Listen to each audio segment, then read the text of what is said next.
You've persuaded someone to try D&D or a TTRPG for the first time. They arrive on time, they bring snacks, they might just be the perfect player. But they come to the table and they see all of this. It's fair to assume some people might feel overwhelmed. Most of you as experienced GMs have probably seen this before and it's familiar to you, but cast your mind back to the first time you came across one of these and try and put yourselves in the shoes of a player who's brand new to all of this. I've asked two experts. Firstly, a high school teacher of foreign languages with up-to-the-minute experience of cramming knowledge into brains. How they make sure that everyone in class, from the teacher's pet at the front to the kid throwing paper planes at the back, can still retain the most information when learning something new. I've also asked a college lecturer for some of the specifics on adult learning. Massive thanks to both of them for all the information they gave me. I really do appreciate it. To apply their lessons to our tables, where hopefully people are a bit better behaved, how do we make sure that the hobby is as welcoming as possible to new players? And how do we, as game masters or dungeon masters, teach the game in a way that means that that player, who's full of joy and enthusiasm and snacks, keeps on coming back again and again? My name's Rich, this is Renegade Rolls. This is the first in a series of episodes I'm calling Upping My Game. There's an introduction post, which should be appearing on screen up there, where you can see what I'm planning for the other episodes as well. So, full disclosure, I am not a qualified teacher, but I work closely with two of them who are able to supply me with resources, reference, and a whole load of additional material. I've linked some of it in the description below. They also reviewed this script, and by force of habit, I assume, they started correcting my grammar. So you're in good hands here. Another point to mention is this video won't try and address teaching those with additional learning needs or focus on neurodiversity. Those are much wider topics and worthy of another video. They're also outside of the specialisms of the teachers I spoke to. So, notebooks out, pencils sharpened. Right, good.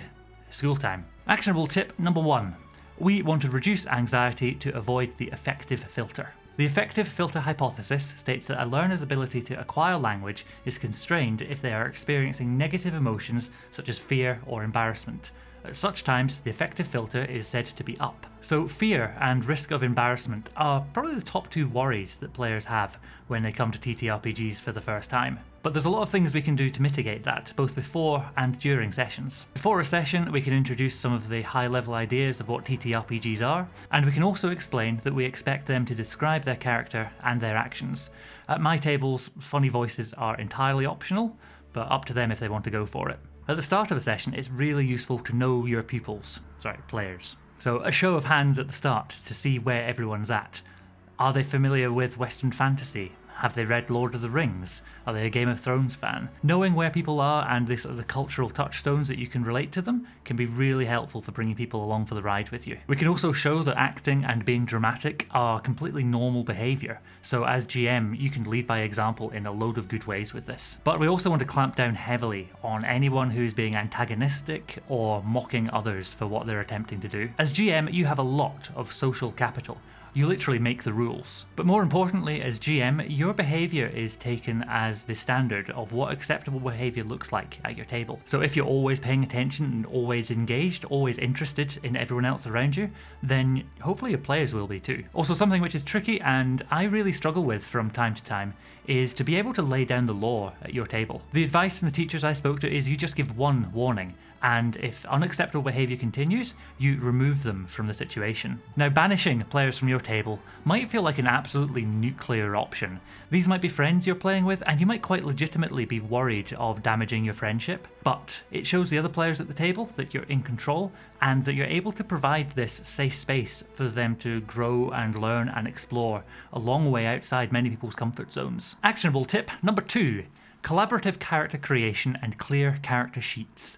Now, if you can say that tongue twister, I'm impressed. This is super important for helping people feel like they're part of the story. You might find yourself running an ad hoc game or working with pre-gen characters, but if you have a chance, working together with a player to create a character can have some really interesting advantages, especially for them learning if they are brand new to the hobby. First, and perhaps the more obvious advantage, is that they get to see the creation of a character and the finished sheet in a non-pressured scenario. It's also an opportunity to explain some of the basic rules and potentially catch areas that they're not familiar with or don't understand. Another, maybe more subtle advantage relies on the fact that adult learning, or andragogy, benefits from allowing them to take advantage of their own experience and to take ownership for their learning. So encouraging players to develop their own backstory will help them engage better and better identify themselves within the game. It's that sense of belonging and connection right at the top of the hierarchy of needs that allows you to relax, accept new information, and really enjoy the experience of trying something new. One of my many click holes when researching this video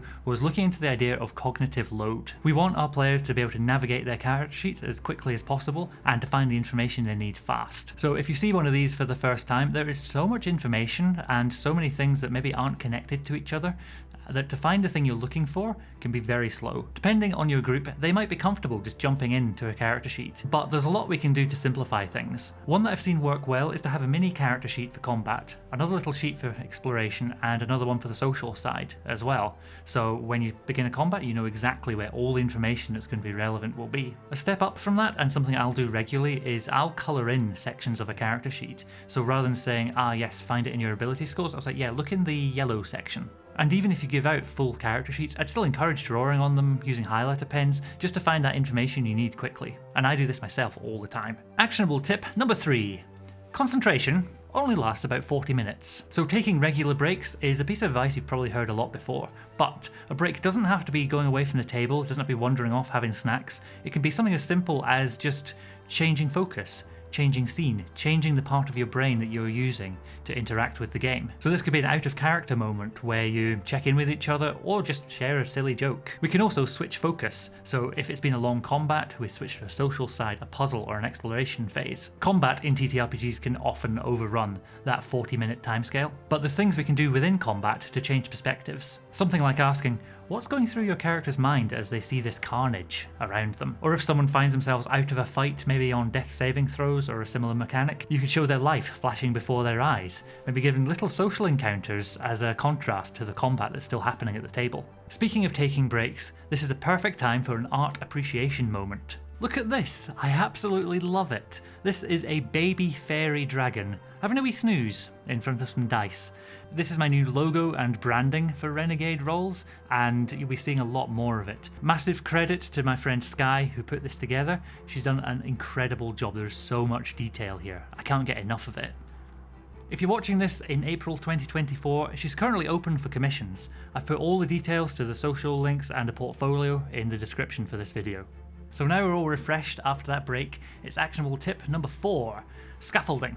This begins with a solid foundation. We can't assume any knowledge. Lots of people have never played a game like this before. They may have just played Monopoly or Mousetrap or Kaplunk.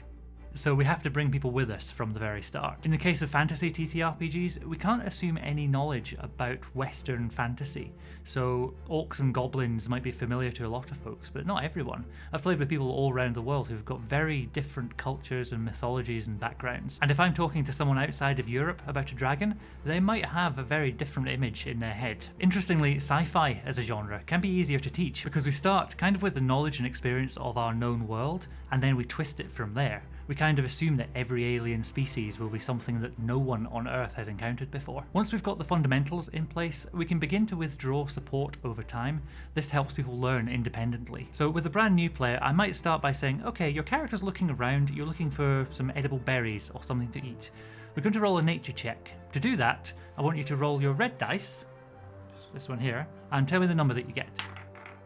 Well, that's actually 16, that was pretty good. And then have a look on your character sheet. In the middle column, you should find your nature score, and there's a plus something to that. You tell me that number, add it to the total we've got on the dice, and that is your total for the check. And congratulations, you find some berries. So you might want to go through that full process with them a couple of times. But after a while, and probably even within the first session, you should get to the stage where you can just say, okay, just roll me a nature check. And they'll know it's their red dice, it's the D20, and they'll know where to find that number on the character sheet. Okay, that's 13. I'm still rolling okay today. I'm going to put you back. If someone's confused, we can always step it back and try and figure out the source of the problem for them. Feedback and reflection, or appreciative inquiry in teacher speak, is very useful for adults as it encourages them to recognise what went wrong, what went poorly, and what they'd like to change for next time. There's already tools to facilitate exactly this within the TTRPG hobby. Stars and wishes are something I've used for a while as GM. I've always thought of it as a good tool for me for getting feedback from my players, but I hadn't really considered before that for the players themselves, it offers this opportunity to reflect and really articulate their experience. Actionable tip number 5, Spaced Retrieval Practice. This one's maybe not so useful for a one-shot, but if you know you're running the first session of a longer campaign, then there is some really cool stuff in here. It's all about helping people remember key facts along a long period of time so that they can recall it when it matters. In teacher land, that's exam time.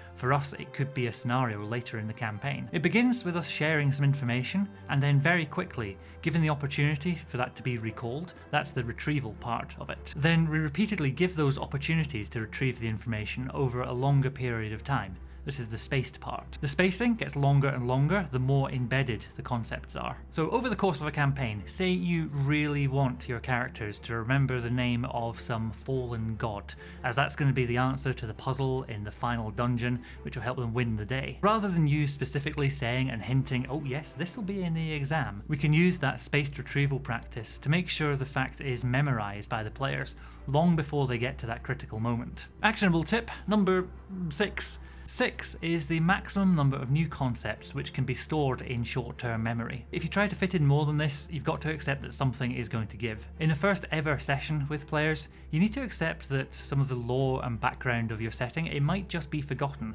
because all of that short-term memory will be focused on the character sheet, on rolling the dice, and just thinking about the mechanics of the game. But they might remember better things which engage with different parts of the brain, so a really scary character or a really funny one might well make the cut and make it into that long-term memory. There's a lot you can do to make things stick as well. Dual coding, that's multi-sense learning and repetition. A lot of what we do around a table is communicated verbally, but if we really want our players to remember, say, an NPC, we could have a picture of them. That dual coding would make them much more memorable. Also, the concept of show, don't tell was one where, as my teacher friend was explaining this to me, I was just smiling. This is something that we as GMs kind of do all the time anyway, and it was really great to hear that I've been using some of these tips for ages without knowing about it. I hope these have been useful to you. I hope you can put them into practice around your tables. There is a ton of interesting stuff in the description. There's new click holes for you to fall down and learn a whole load of interesting stuff. And if I know my comment section, I'm sure there'll be people sharing their wisdom there as well. I'll see you at the next video in this series or at a table near you, rolling an improbable succession of ones. Cheers.